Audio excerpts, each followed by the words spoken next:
Bismillahirrahmanirrahim. Assalamualaikum warahmatullahi wabarakatuh. Alhamdulillahirabbil alamin wa bihi nasta'inu ala umuri dunya waddin wa ala alihi wa sahbihi ajma'in, amma ba'du. Teman Ramadan yang dirahmati dan dicintai oleh Allah, apa kabar semuanya sore hari ini? Semoga senantiasa dalam keadaan sehat walafiat dan setiap aktivitas kita senantiasa dibimbing dan diarahkan di jalan Allah Subhanahu wa Ta'ala. Pada kesempatan kali ini, Ahilman akan kembali menjawab pertanyaan yang datang dari teman-teman sekalian. Pertanyaannya adalah, Ustadz, bagaimana aturan dalam masalah zakat? Karena saya masih bingung antara zakat, infak, dan sodako. Bedanya di mana, Ustadz? Baik. Teman Ramadan yang dirahmati Allah, zakat itu adalah sebuah kewajiban. Bahkan termasuk dari rukun Islam yang 5. Di dalam Al-Quran berkali-kali Allah sampaikan tentang perintah untuk membayar zakat atau menunaikan zakat. Misalnya, kalau kita menemukan ayat tentang perintah sholat, pasti selanjutnya adalah perintah zakat. Wa aqimus sholata wa atuz zakata warka'u ma'ar raki'in, misalnya di surat Al-Baqarah. Dan itu yang juga Allah sampaikan dan perintahkan kepada kita. Bahkan Rasulullah SAW menitik beratkan tentang kewajiban berzakat. Sahabat Abu Bakar As-Siddiq itu pernah memerangi orang yang tidak mau membayar zakat dengan perang riddahnya. Maka zakat ini adalah sesuatu yang harus dan memang ditunaikan oleh setiap muslim jika dia mengaku sebagai seorang yang beriman kepada Allah Subhanahu wa Ta'ala. Adapun jika kita melihat beberapa syarat-syarat dari harta yang kena zakat, pertama adalah harta tersebut harus harta secara sempurna dimiliki oleh orang tersebut.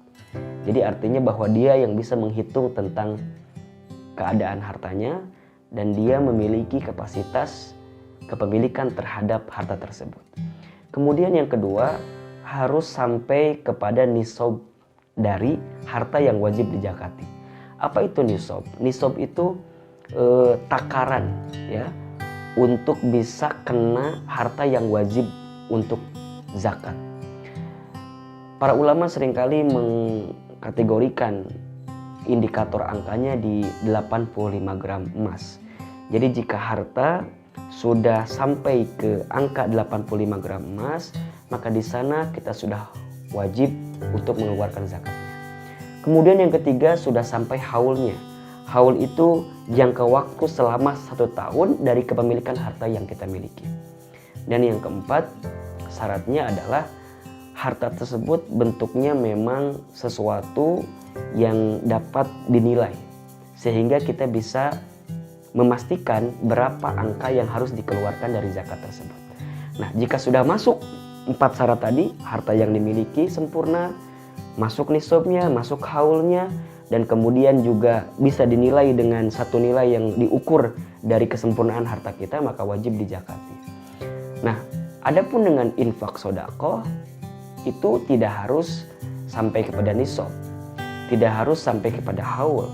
Dan tentu hukum dari infak sodako itu adalah sunnah muakkadah. Jadi artinya sunnah yang sangat dianjurkan gitu. Begitupun juga dengan kategori orang yang berhak menerima zakat. Disebutkan dalam surat At-Taubah ayat 60, Allah Subhanahu wa Ta'ala berfirman tentang beberapa golongan yang berhak mendapatkan harta zakat, disebut dengan mustahik. Dari mulai fakir, miskin, amil, mu'allaf, orang yang punya hutang, orang yang di jalan Allah fi sabilillah, dan juga hamba sahaya, serta orang-orang yang membutuhkan lainnya. Adapun kalau infak sodako itu bentuknya universal, bisa siapapun. Bahkan ketika kita punya saudara, misalnya punya orang tua, itu bisa menjadi golongan yang menerima infak dan sodako. Dan tentu takarannya bisa lebih daripada harta zakat.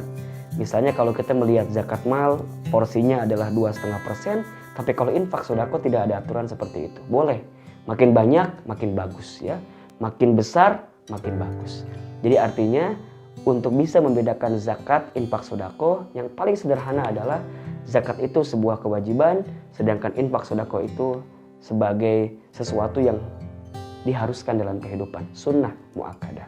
Kemudian juga kita bisa lihat dari kondisi harta yang kita miliki. Jikalau misalnya kita membayar zakat tapi lebih daripada porsi yang seharusnya, maka niatkan untuk infak dan sodako.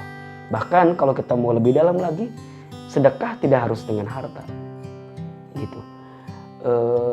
Memberikan air kepada orang yang kehausan, itu juga sodako. Hatta senyum pun kepada saudara kita, itu adalah sodako. Jadi sodako bisa dengan tenaga, bisa dengan waktu, bisa dengan ilmu, yang bentuknya tidak harus materi.